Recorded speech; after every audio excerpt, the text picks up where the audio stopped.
25 में जो चुनाव है इसके कारण है। मान्यवर भाई बैठ जाओ मान्यवर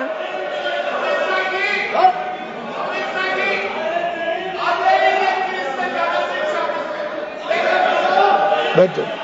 बंगाल में आकर कहूंगा ये राजनीतिक हिसाब किताब का अखाड़ा नहीं है, छाती पर ठोक कर कहूंगा ज्यादा सिखाएंगे।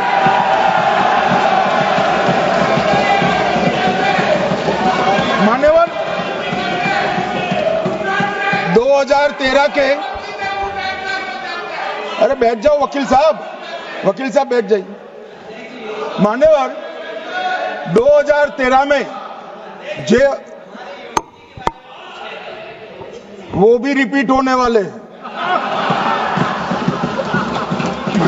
मान्यवर 2013 में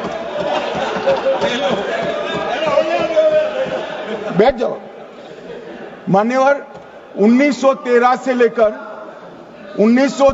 लेकर 2013 तक 1913 से 2013 तक वक्फ बोर्ड का कुल एकड़ में भूमि सब वक्फ का मिलाकर 18 लाख एकड़ था।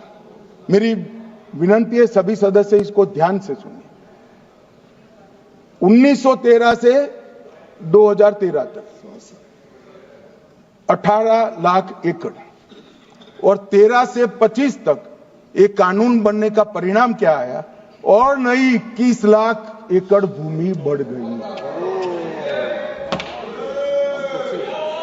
अब मान्यवर 39 लाख एकड़ जो भूमि है उसमें 21 लाख एकड़ 13 के बाद है। अब ये कह रहे हैं कि इसका दुरुपयोग नहीं हो रहा है मान्यवर। और लीज पर दी गई संपत्तियां 20,000 थी और 25 में रिकॉर्ड के हिसाब से, हो सकता है गलत भी हो सकता है, रिकॉर्ड्स के हिसाब से शून्य हो गई। तो मान्यवर संपत्तियां कहां गई? मान्यवर बेच दी गई।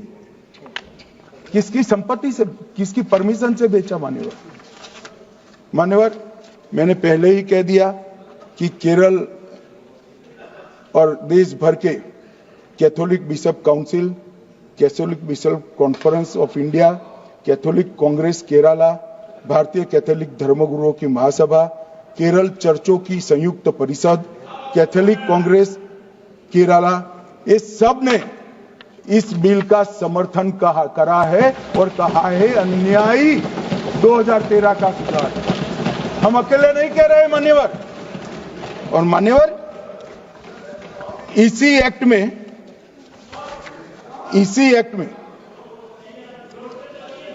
हमने एक बात कही कि जो योगदान था वक्फ बोर्ड का वो 7% से घटाकर 5% कर दिया। मान्यवर अब ये जो कह रहे हैं ये मुसलमान भाइयों के हित में कह रहे हैं, जिसका विरोध कर रहे हैं, या अहित में? अगर 7 से 5% हमने कम किया तो ये कहां जाएगा? वो वक्फ में रहेगा। वक्फ बोर्ड का कम किया है। जो मस्जिद चल रही है उसको हमने 2% बढ़ाया है। ये उल्टा समझ रहे हैं मान्यवर। ये बिल जमीनों की सुरक्षा प्रदान करेगी मान्यवर। किसी की जमीन अब घोषणा मात्र से वक्फ नहीं बनेगी, उसको प्रोटेक्शन मान्यवर। पुरातत्व विभाग और एएसआई की जमीन को हम सुरक्षा देंगे।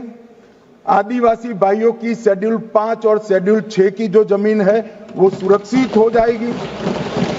निजी संपत्ति जो आम नागरिकों की है वो भी सुरक्षित हो जाएगी। और वक्फ करने के लिए स्वामित्व को दान तो साहब अपनी संपत्ति का ही कर सकते हैं, गांव की संपत्ति का दान नहीं कर सकते। तो वक्फ निजी संपत्ति से ही स्वामित्व के बगैर नहीं हो पाएगा। इसमें पारदर्शिता लाने के लिए सूचना की प्रक्रिया को दाखिल किया गया है। वक्फ बोर्ड की वक्फ की जो संपत्ति घोषित करने की अधिकार थे उसको समाप्त कर दिए, कलेक्टर से सर्टिफाइड कराना पड़ेगा और नए वक्फ पारदर्शी तरीके से पंजीकृत भी करने पड़ेंगे। रजिस्ट्रेशन के बगैर कोई संस्था नहीं चल सकती। और मुस्लिम ट्रस्ट अब तक के जो है उसको हमने इस जो माफ करना, कई सारे ऐसे मुसलमान भाई हैं जो वक्फ के कानून को अंदर दायरे में आना नहीं चाहते। मुझे मिले थे वोरा समाज वाले, वोरा समाज है, अहमदिया है, कई सारे ऐसे समुदाय हैं, सिया भी है, पसमंदाओं के भी कुछ ट्रस्ट हैं। वो सभी को मैं एक आनंद का समाचार देना चाहता हूं, अब मुसलमान भी ट्रस्ट एक्ट के अंदर अपना ट्रस्ट रजिस्टर करा सकता है। इसके लिए कंपलसरी नहीं है कि वो वक्फ के कानून में भी जाए, चैरिटी कमिश्नर एक्ट के तहत वो करने वाला है। मान्यवर, भूमि के रिकॉर्ड का कार्यालय होगा, समाचार पत्र और क्षेत्रीय भाषाओं में इसकी एडवर्टाइज दी जाएगी। ढेर सारे प्रावधान मान्यवर इसके अंदर किए हैं। महिला, सिया, पसमंदा, वोरा, अहमदिया, उनका हमने समावेश किया ही है। और उन्होंने कहा, मैं सुन रहा था, मान्यवर एक फैशन हो गई, राम जन्मभूमि का मंदिर बनाने की बात आई तो इस देश के अंदर खून की नदियां बह जाएगी, मुसलमान रोड पर आ जाएगा, मुसलमानों का ये हो जाएगा, वो जहां ट्रिपल तलाक, फिर से डर, सीए आया कि मुसलमानों की नागरिकता चली जाएगी। जिन जिन ने भाषण किया है, एक मुसलमान की नागरिकता गई है तो बता दो। मुसलमान भी जानता है। और मैं तो आपके माध्यम से देश के मुसलमानों को अपील करना चाहता हूं, मान्यवर, मैंने बहुत झेला है। ये कहते थे कि सीए कानून मुसलमानों की नागरिकता लेने 2 साल हो गए, एक भी मुसलमान की नागरिकता गई है तो सदन के पटल पर रखी। कितना झूठ फैलाया इन्होंने। मान्यवर, धारा 370 हटाई, ये कह रहे थे मुसलमानों का ये हो जाएगा, वो हो जाएगा, फिर से उमर अब्दुल्ला जीत कर आज शासन कर रहे हैं। आतंकवाद समाप्त हो गया, विकास शुरू हो गया, पर्यटन बढ़ गया। मान्यवर, एक कांग्रेस पार्टी और उसके साथियों ने मुसलमान भाइयों को डरा डरा कर अपनी वोट बैंक खड़ी करने का काम किया।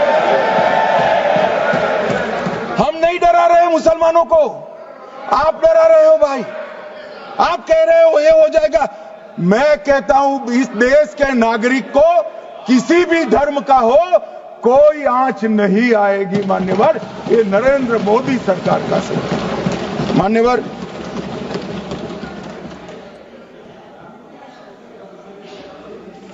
इनको मान्यवर ना पिछड़ों की चिंता है ना मुसलमानों की। ये सालों से जातिवाद और तुष्टीकरण इसके आधार पर काम करते हुए आए हैं और जातिवाद और तुष्टीकरण की राजनीति कर कर अपने परिवार की पॉलिटिक्स को आगे बढ़ाए हैं। मगर 2014 से मान्यवर जातिवाद, तुष्टीकरण और परिवारवाद को एक साथ नरेंद्र मोदी ने समाप्त कर कर विकास की राजनीति इस देश में प्रस्तावित की।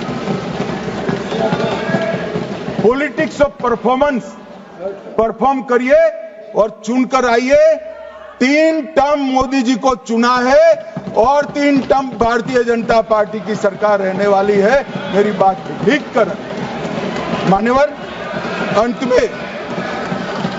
अंत में मैं किरण जी को बहुत बहुत बधाई देना चाहता हूं कि बहुत अभ्यास कर कर सारे दूषणों को निकालकर वक्फ कानून को शुद्ध, पारदर्शी और उद्देश्यों को समर्पित बनाने का काम रिज्जू साहब लेकर आए हैं। मैं इसका समर्थन करता हूं। For exclusive and insightful videos, subscribe to our new channel ABP Live Premium.